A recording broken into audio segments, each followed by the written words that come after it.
ತಾನೇ ಕಾಂಟ್ರವರ್ಸಿ ಮಾಡ್ಕೊಂಡು ಬಂದ ರಮ್ಯಾಗೆ ಅವಕಾಶಗಳು ಎಷ್ಟಿದ್ವೋ ಆಕೆಯ ಕಾಂಟ್ರವರ್ಸಿಗಳು ಅಷ್ಟೇ ಇದ್ವು.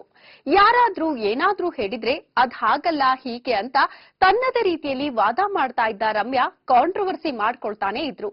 ರಮ್ಯಾಳ ಈ ಕಾಂಟ್ರವರ್ಸಿಗಳನ್ನ ನೋಡಿ ಆಗ್ಲೇ ಚಿತ್ರರಂಗದ ಒಬ್ರು ಹೇಳಿದ್ರಂತೆ, ನೀನು ನಟನೆ ಬಿಟ್ಟು ರಾಜಕೀಯ ಮಾಡಮ್ಮ ಅಂತ. ಆಗ ಅದು ಹಾಸ್ಯ ಅನ್ಸಿತ್ತು. ಆದ್ರೆ ಈಗ ರಮ್ಯಾ ನಿಜಕ್ಕೂ ರಾಜಕಾರಣಿಯಾಗಿದ್ದಾರೆ. ರಾಜಕೀಯದಲ್ಲಿ ತಮ್ಮದೇ ಆದ ಛಾಪು ಮೂಡಿಸುತ್ತಿದ್ದಾರೆ.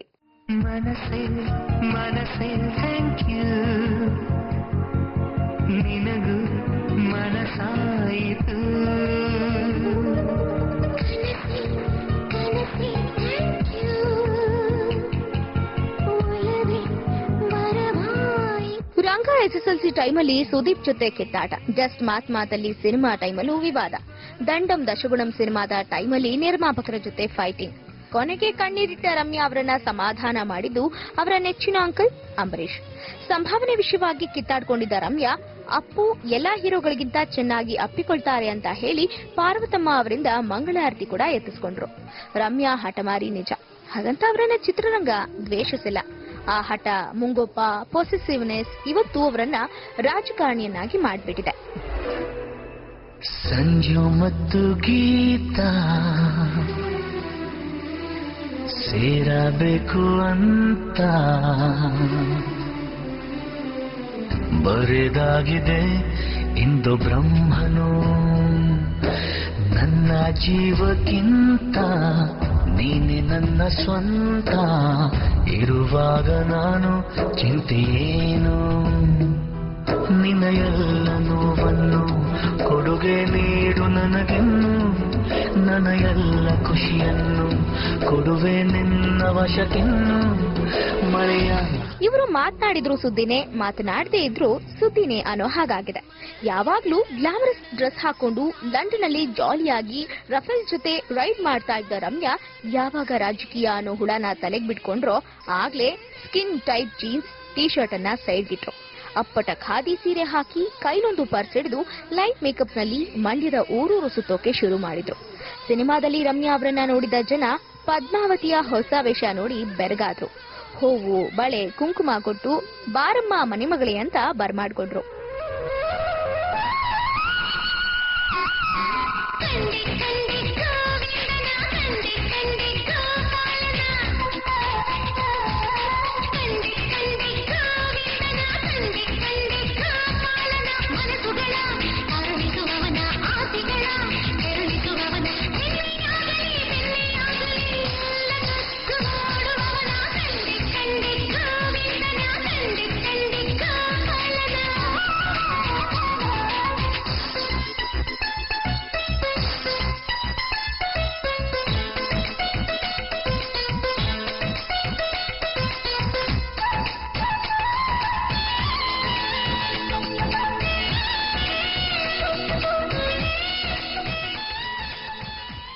ರಮ್ಯಾ ಅವರನ್ನ ರಾಜಕೀಯಕ್ಕೆ ಕರೆತಂದಿದ್ದು ಅವರ favourite Ambareesh uncle and gang.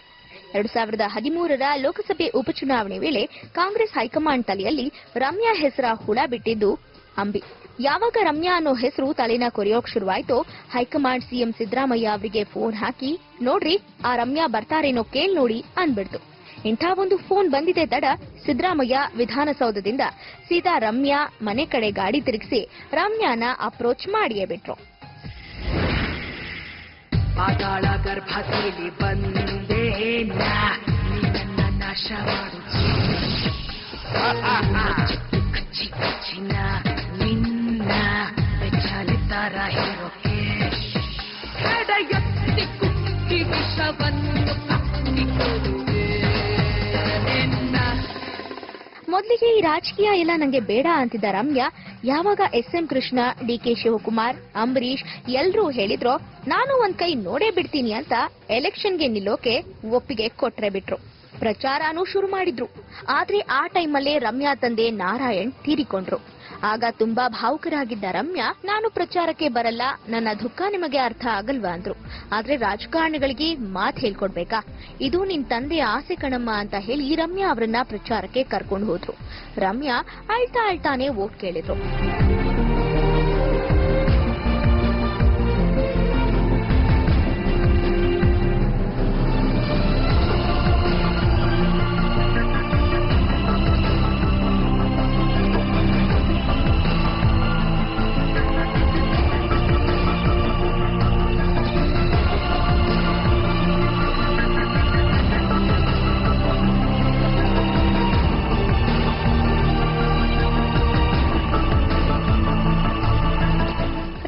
ಸಿನಿಮಾದಲ್ಲಿ ನೋಡಿದ್ದ ಜನ ನಿಜವಾಗಿ ಕಣ್ಣೀರ್ ಹಾಕಿದ್ದನ್ನ ನೋಡಿ ಕರಗೋದ್ರು. ಅಯ್ಯೋ ಪಾಪ ಮಗು ಹೇಗ್ ಕೇಳ್ಕೊಳ್ತಾ ಇದೆ ನೋಡು, ಹೋಗಮ್ಮ ನಿನ್ಗೆ ವೋಟ್ ಹಾಕ್ತೀವಿ ಅಂದ್ಬಿಟ್ರು. ಅಷ್ಟರಲ್ಲಾಗ್ಲೇ ರಮ್ಯಾ ವಿರುದ್ಧವಾಗಿ ಸ್ಪರ್ಧಿಸಿದ್ದ ರಾಜಕಾರಣಿ ರಮ್ಯಾ ತಂದೆಯ ಬಗ್ಗೆ ಮಾತನಾಡಿದ್ರು. ಅವರು ರಮ್ಯಾಗೆ ನಿಜವಾದ ತಂದೆಯಲ್ಲ ಅಂತ ಹೇಳಿ ವಿವಾದ ಮಾಡ್ಕೊಂಡ್ರು. ಇದು ಮಂಡ್ಯದಲ್ಲಿ ರಮ್ಯಾಗೆ ವರವಾಯ್ತು.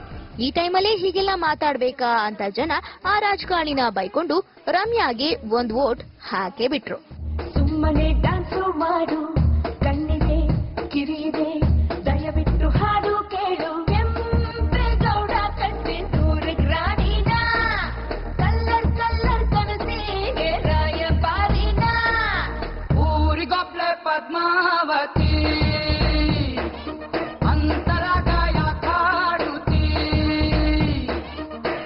don't you know, don't you know, don't you know I'm very sexy, don't you know, don't you know, don't you know Ramya sentiment ಇಂದ ಮತ ಕೇಳ್ತಿದ್ರೆ ಇತ್ತ ರಮ್ಯಾ ಬೆಂಬಲಿಗರು ಜನರ ಕೈ ಬಿಸಿ ಮಾಡಿ ವೋಟ್ ಮಾಡಿ ಅಂತ ಕೇಳ್ಕೊಂಡ್ರು.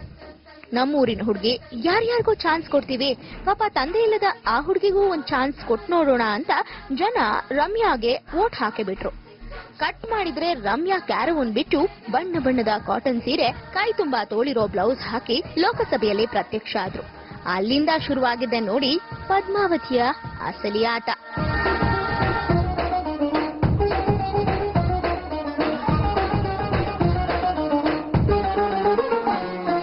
ನಾ ಬಸ್ಸು ಹತ್ತಿದ್ದೆ, ಸೀಟಿಲ್ದೆ ನಿಂತಿದ್ದೆ, ಸದ್ಯಕ್ಕೆ ಈ ಪದ್ಮಾವತಿ ಪಾಲಿಟಿಕ್ಸ್ ಹೇಗೆ ನಡೀತಾ ಇದೆ ಅಂತ ಹೇಳ್ತೀವಿ ಇನ್ನೊಂದು ಬ್ರೇಕ್ ಆದ್ಮೇಲೆ.